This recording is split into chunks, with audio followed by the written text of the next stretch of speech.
Bienvenidos a Cátedra Procesal, un espacio de conocimiento jurídico creado por Álvarez Liébano Lacerna, en colaboración con Ámbito Jurídico de Legis, en el que conversaremos sobre los detalles del derecho procesal laboral de la mano de expertos. Comencemos. Bienvenidos a un nuevo episodio de Cátedra Procesal, una realización de Ámbito Jurídico de Legis y Álvarez Liébano Lacerna. Soy Carlos Arturo Barco Alzate, socio director de litigios y formación de Álvarez Liébano Lacerna, y en el episodio de hoy vamos a hablar de algo que es bastante exótico en el universo laboral y exótico por lo poco, digamos, lo poco común, que es el arbitramiento jurídico laboral. Y para eso tenemos una experta a quien le doy una muy cordial bienvenida, la doctora Tatiana Betancourt Giraldo, magistrada auxiliar de la Sala Laboral de la Corte Suprema de Justicia, docente universitaria, miembro del del Instituto Colombiano de Derecho Procesal y del Comité Nacional de Arbitraje. ¿Está bien así? Así Doctora es. Tatiana, bienvenida, muchas gracias. Una experta en arbitramiento jurídico que nos trae el análisis sobre esta figura que no es tan común o de común uso o de común conocimiento en el mundo laboral, altamente especializado el arbitramiento jurídico, distinto del arbitramiento económico o arbitramiento de intereses que se suele suscitar con organizaciones sindicales. Doctora Tatiana, bienvenida, muchas gracias por estar y bueno, pues arbitramiento jurídico, ¿en qué consiste? ¿Qué es eso? Doctor Vargas, usted muchísimas gracias. Un saludo muy especial para todos y todas. La verdad es que quiero empezar expresando mi felicidad de estar acá y precisamente hablando de este tema porque, como lo decía el doctor Barco, para nosotros puede resultar una figura, una institución bastante exótica. Y yo soy una de las, por decirlo, fiel creyentes o abanderadas que hay escenarios y hay espacios y hay casos en los que amerita la pena utilizar esta herramienta que es en realidad procesal y no es nueva. En realidad el arbitraje es una institución jurídica antigua, tiene un funcionamiento, digamos un perfecto funcionamiento en otras áreas del derecho. Lo que pasa es que hemos tenido unas dificultades en el escenario laboral y de seguridad social para implementarla y por eso me causa muchísima felicidad que la hayamos regulado en nuestro nuevo Código de Procedimiento de Trabajo y de Seguridad Social. ¿Qué es el arbitraje? El arbitraje es un mecanismo a partir del cual dos personas acuerdan de forma voluntaria que una controversia que tienen en ese momento o una controversia que fuera a surgir va a ser solventada, solucionada por un tercero a quien se le llama árbitro. Este arbitraje tiene fundamentos constitucionales, el artículo 116 de la Constitución Política, el artículo 13 de la Ley Estatutaria de Administración de Justicia, hablan precisamente de ese mecanismo de habilitación transitorio a partir del cual, por la voluntad de las partes, un tercero es el que va a conocer el conflicto. ¿Qué ventajas tiene el arbitraje? Precisamente por cómo está diseñado, una de las grandes ventajas es que las partes pueden escoger a su juez, por decirlo de alguna manera. Y las partes pueden escoger a su juez teniendo en cuenta la especialidad, la experiencia, la trayectoria de la persona que va a definir su conflicto. Además de eso, es una herramienta que permite que los conflictos se solucionen de manera muy rápida, porque uno de los elementos, inclusive de carácter constitucional, es que este árbitro debe dirimir el conflicto en tiempos muy expresos. Es un proceso que además es de única instancia y la única, permítanme la redundancia, el control que tiene es un recurso extraordinario. Entonces, en realidad hay conflictos que podrían aprovechar esas ventajas enormemente. Hay un beneficio que yo veo para el mundo del trabajo y de la seguridad social, y es que el arbitraje tiene un aval internacional. El arbitraje, por virtud de la Convención de Nueva York, que fue adoptada en nuestro ordenamiento jurídico colombiano a partir de la Ley 37 de 1979, nos dice que la decisión que profiera un árbitro, que ese laudo podrá reconocerse y ejecutarse en un país extranjero. y que el procedimiento a partir del cual se reconoce y se ejecuta en un país extranjero no va a ser tan complejo como el de una homologación de una sentencia extranjera. Es un procedimiento más expedito y eso permite entonces que si un trabajador obtiene un laudo arbitral, pueda ejecutar esa sentencia en el lugar donde tenga patrimonio la empresa o el empleador. ¿Por qué me parece como tan trascendental? Porque todos sabemos que hoy en día las dinámicas productivas y comerciales hacen que el verdadero control de las relaciones laborales lo tenga una matriz extranjera, que el contrato de trabajo sea en Colombia, pero si logramos que esa controversia se dirima a través de arbitraje y que sea a través de un laudo arbitral que se decida el conflicto, podremos llevar esa sentencia a un lugar extranjero y ejecutar a la empresa donde tenga el patrimonio. Entonces hay nuevas figuras en el mundo del trabajo, societario, comercial, que implican que tengamos la necesidad de ahondar estas nuevas herramientas procesales. Muchas gracias, doctora Tatiana. Estamos hablando del artículo 302 y siguientes de la nueva ley, del nuevo Código Procesal del Trabajo y de la Seguridad Social.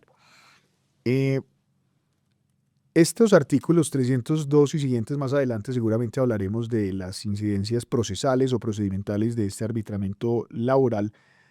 Tiene una particularidad y es que dice el artículo 302 que los empleadores y trabajadores podrán estipular que las controversias que surjan entre ellos en razón de las relaciones de trabajo sean dirimidas por un tribunal de arbitramiento. Esa es la cláusula general de la procedencia.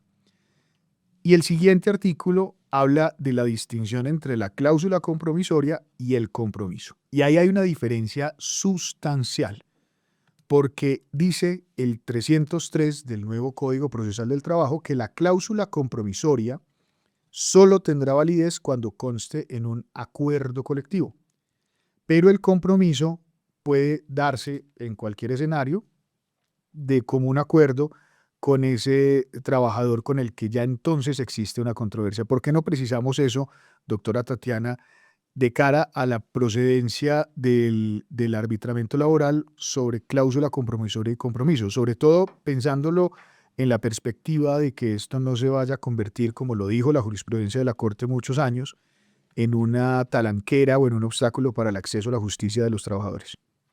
Gracias, doctor, por la pregunta, porque tiene usted toda la razón. Hay que diferenciar. Hay un género a partir del cual las partes se ponen de acuerdo en someter sus controversias ante un tribunal arbitral, que es el pacto arbitral. Ese pacto arbitral tiene dos formas de presentarse.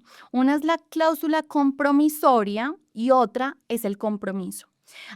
La diferencia no está, porque hay cierta confusión ahí en de dónde aparece ese pacto, si en el contrato o por fuera del contrato. No, la diferencia está es en cuándo se suscita el conflicto. Acontece que con la cláusula compromisoria, esa cláusula compromisoria por regla general aparece dentro del contrato mismo, pero ocurre es que en esa cláusula compromisoria las partes se ponen de acuerdo en que cualquier controversia que se vaya a suscitar en la ejecución del contrato, pues deberá ser resuelta por un árbitro. Es decir, cuando yo pacto una cláusula compromisoria, todavía no estoy dentro del conflicto. Estoy diciendo, si surge un conflicto, nos vamos a un arbitramiento. ¿Y eso solo se puede en acuerdo colectivo? Sí, exacto. Entonces tenemos la cláusula compromisoria, no hay conflicto, esa por lo general hace parte de un contrato. Hay algo distinto y es el compromiso. El compromiso surge cuando ya estamos dentro del conflicto. Entonces, cuando tenemos ya una controversia, tenemos una dificultad en la ejecución, en la terminación del contrato, entonces las partes nos ponemos de acuerdo a solventar esa controversia mediante arbitraje, pero en un documento aparte que no está dentro del contrato de trabajo. La diferencia sustancial es si existe o no existe conflicto. ¿Qué sucede? Que esa redacción, o bueno, como usted dice, hay una diferencia. ¿Y por qué está esa diferencia? ¿Y por qué acá es compromiso? Hace parte de nuestra cultura jurídica y de nuestra propia historia. La Corte Constitucional se ha pronunciado en múltiples oportunidades llamando la atención que esa cláusula compromisoria no puede estar en un contrato individual de trabajo, porque obviamente aquí hay una relación asimétrica y entonces la Claro, si parte no está todos los haciendo contratos individuales tendrían compromiso, tendrían esa, cláusula compromisoria. porque es un Sí. contrato de adhesión, es un contrato de adhesión. Entonces la Corte Constitucional dijo, no puede aparecer en el contrato individual de trabajo porque estamos en una relación asimétrica. Pero cuando hablamos de un contrato colectivo y una convención colectiva, ya no estamos en una relación asimétrica, sino que estamos ya igualando las fuerzas, por así decirlo, entre empresario, empleador y sindicato. Y entonces ahí sí puede aparecer esa cláusula en el convenio colectivo, pero esa es la explicación. ¿Qué sucede con este arbitraje jurídico? Entonces nos trae a colación pues todos esos límites o obstáculos que la Corte Constitucional ha razonado en relación con la naturaleza del contrato de trabajo y nos dice, sí, va a haber arbitraje jurídico, va a haber arbitraje para los litigios individuales, pero este no va a poder aparecer en el contrato de trabajo, va a aparecer en el compromiso. Y vuelvo e insisto, porque esta es la diferencia sustancial. No es que aparezca en otro documento diferente el contrato de trabajo, es que el conflicto ya exista. Y esto nos llama la atención y por eso creo que parte de que esta herramienta sea útil y nos sirva a todos es un poco de la cultura. Porque cuando entendemos que el conflicto ya está, pues entendemos como que la relación está resquebrajada y aquí no podemos hacer nada y nos vamos a tener que ir a un juez. No, también creo que detrás de la construcción del Código de Procedimiento de Trabajo y de Seguridad Social, y lo podemos ver en figuras como la conciliación y este arbitramiento jurídico, que hay cierta tendencia a que las relaciones no se dañen o no se dañen en esa medida que no haya una solución distinta que la jurídica. Entonces, acá lo que nos dice es, vamos a abrir el arbitraje jurídico, contratos individuales, pero cuando exista el conflicto. Y para eso, pues las partes pueden sentarse como un acuerdo a determinarlo. La pregunta que surge, y permítame, doctor Barco, de pronto hacer un poco las veces, es ¿para quién sirve? Me imagino Exactamente, para allá iba. exacto. Para allá ¿A iba. quién le Esto sirve no le va a todo servir a esto? todos los trabajadores normalmente. A Claro, un operario de planta, a un asistente, seguramente no le va a interesar el arbitramiento laboral jurídico, pero ¿para quién sí? efectivamente, además porque hay un elemento que es característico del arbitraje Es que es caro. jurídico y es la onerosidad, que va por cuenta de las partes. O sea, no es caro porque en realidad se regulan los límites de los honorarios Ok. y el tema es que los honorarios acá no los paga en el sueldo del juez el Estado, sino que los honorarios los pagan las partes. Entonces aquí tenemos una dificultad y es, bueno, los vamos a tener que pagar entre demandante y demandado y pues obviamente no es para todo el mundo. Pero para ilustrar como a quién sí, quiero contarles una historia y esta historia ya fue juzgada. Voy a dar la referencia jurisprudencial, es la SL 559 del 2023. No es un caso de arbitraje, no tiene nada que ver, pero cuando yo vi, o sea, el asunto, las circunstancias fácticas que se estaban juzgando, yo dije, esto era perfectico para un arbitraje. Hubiera podido ser un arbitraje. Perfectamente. Y es una persona que es contratada por una matriz española, un alto cargo, y va a ser contratado como director, gerente financiero de Latinoamérica por una matriz española. La matriz española le dice, usted va a ser el gerente de Latinoamérica, el financiero, el que se va a encargar de Colombia, Perú, Panamá, en lo que nosotros hacemos, y usted entonces va a recibir una remuneración por parte de la matriz española en euros. Y además usted va a recibir un sueldo allá en Colombia en pesos, lo pactan en dólares, pero pues bueno, digamos que se convierten en pesos. Y bueno, él viene a Colombia y firma el contrato de trabajo con una subordinada de la matriz. ¿Cómo vemos nosotros ese contrato de trabajo? ¿Entre quiénes? Entre el trabajador Y la y subordinada. la subordinada, exacto, la filial. Además había una situación de control económico, no unidad de empresa, una situación de control económico entre la matriz y la subordinada. Listo. Habían muchos componentes que hacían que el litigio fuera altamente complejo, porque se necesitaba de conocimiento Altamente comercial, especializado societario, también. era un altísimo cargo. Y él lo que viene demandando es que solicita que se diga que su salario estaba compuesto por lo que le pagaban en pesos, pero también por lo que le pagaban en euros. Por Que fuera. lo hacía, que ¿quién lo pagaba? La matriz. Vino demandando aquí en Colombia respecto de la subordinada, que se le dijo, su contrato de trabajo está en pesos y esto es lo que le pagan, eso que le paga ya la matriz no hace parte del salario, usted no la demandó, además habían pues circunstancias procesales, pero con un agravante, el señor lo despiden en el 2009, la sentencia de primera instancia es en el 2011, la sentencia de segunda instancia es en el 2013 y la casación es en el 2023, para decirle, su salario es en pesos. ¿Por qué?